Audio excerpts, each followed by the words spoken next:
குற்றியார். இது சிலோன் அகதிகளுக்காக தமிழ்நாட்டில் இருந்து ஒதுக்கப்பட்ட ஒரு இடம்தான் இந்த குற்றியார் அப்படிங்கிற இந்த பகுதி. இந்த இடம் எங்க இருக்குன்னா, தமிழ்நாட்டில் கன்னியாகுமரி மாவட்டத்திலிருந்து பேச்சிப்பாறை அப்படிங்கிற ஒரு இடத்துல இருந்து இந்த இடத்துக்கு போகலாம். ரோடு வழியாகவும் பயணம் செய்யலாம், இதே மாதிரி படகு மூலமாகவும் பயணம் செய்யலாம். ரெண்டு இடமுமே பார்க்கறதுக்கு ரொம்ப அழகா இருக்கும். இங்கேருந்து போகும்பொழுது ரோடு வழியாக பயணம் செய்துட்டு அங்கேருந்து வரும்பொழுது படகு வழியாக பயணம் செய்யலாம். ரெண்டு இடத்தையும் பார்த்துட்டு அழகான இயற்கை காட்சியை ரசித்துக் கொண்டு இந்த இடத்துக்கு செல்லலாம். சுமார் 30 வருடங்களுக்கு முன்னால் சிலோனிலிருந்து வந்த அகதிகளுக்காக தமிழ்நாடு அரசாங்கத்தால் ஒரு 200 வீடுகள், ஒரே மாதிரியான வீடுகள், அழகான வீடுகள் கட்டப்பட்டு அவங்களுக்கு கொடுக்கப்பட்டது. அங்க கடைகள்னு அப்படின்னு பார்த்தா பெருசா ஒன்றும் கிடையாது.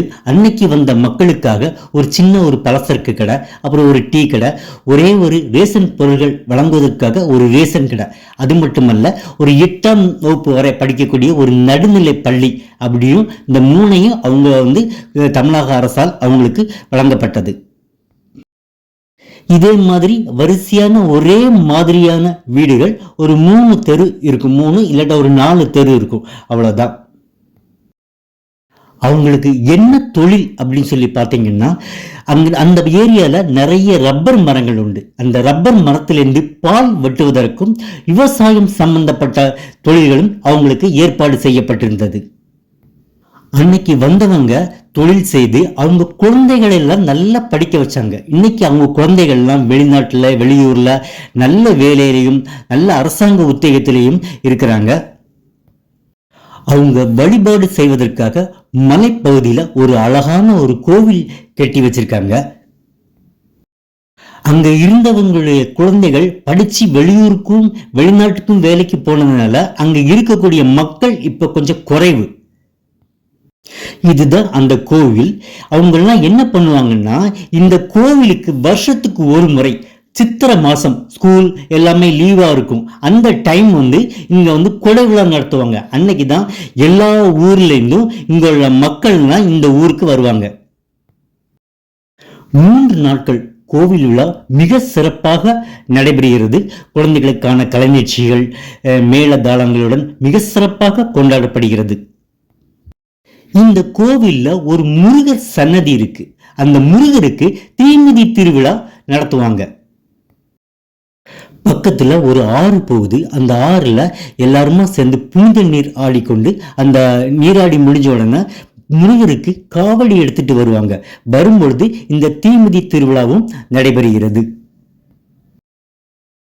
தீமிதி திருவிழா முடிஞ்ச உடனே அந்த கோவில்ல ஒரு அம்மன் சன்னதி இருக்கு. அந்த அம்மன் சன்னதிக்கு சிறப்பு பூஜை நடத்துவாங்க. சிறப்பு பூஜை நடத்தும் பொழுது நீங்க நிறைய கோவில் எல்லாம் பார்த்திருப்பீங்க, சாமி ஆடுவாங்கல்ல, அதே மாதிரி இங்கேயும் சாமி ஆடுவாங்க. பூஜையெல்லாம் முடிஞ்ச உடனே அந்த அம்மனுடைய உற்சவ மூர்த்தியை அலங்காரம் செய்து ஒவ்வொரு வீட்டுக்கு முன்னாடியும் எடுத்துட்டு வருவாங்க. எடுத்துட்டு வரும் பொழுது அங்குள்ள மக்கள் என்ன பண்ணுவாங்கன்னா, ஒரு தட்டுல வெற்றிலை பாக்கு பழங்கள்லாம் வச்சு சிறப்பு வழிபாடு செய்வாங்க. இரவு நேரத்துல என்ன பண்ணுவாங்கன்னா, இந்த மலைக்கு மேல காணிக்காரங்க சொல்லுவாங்க, முன்னாடியே அந்த காணிக்காரங்க வசிக்கிறாங்க. அவங்க என்ன பண்ணுவாங்கன்னா, அவங்க அங்கே இருந்து ஒரு மேல ஒரு சப்பர மாதிரி ஒண்ணு உண்டு, தலை மேல தூக்கிட்டு வராங்க, மேல தாளங்களுடன் ஆடிட்டு வருவாங்க. அங்கிருந்து வர்ற காணிக்காரங்களை இந்த ஊர் மக்கள் வரவேற்பாங்க. வரவேற்று அவங்களையும் கோயிலுக்குள்ள என்ன பாருங்க, சப்பரம் மச்சங்கள்ல அந்த சப்பரம் மாதிரி தலையில வச்சு ஆடிட்டு வருவாங்க. அந்த ஊர் மக்கள், அந்த காணிக்காரங்களை இந்த ஊர் மக்கள் வரவேற்று அவங்களுக்கு நல்ல உபசரிப்புலாம் செய்து அவங்களும் இந்த இறைவனை வழிபட்டு செல்வார்கள்.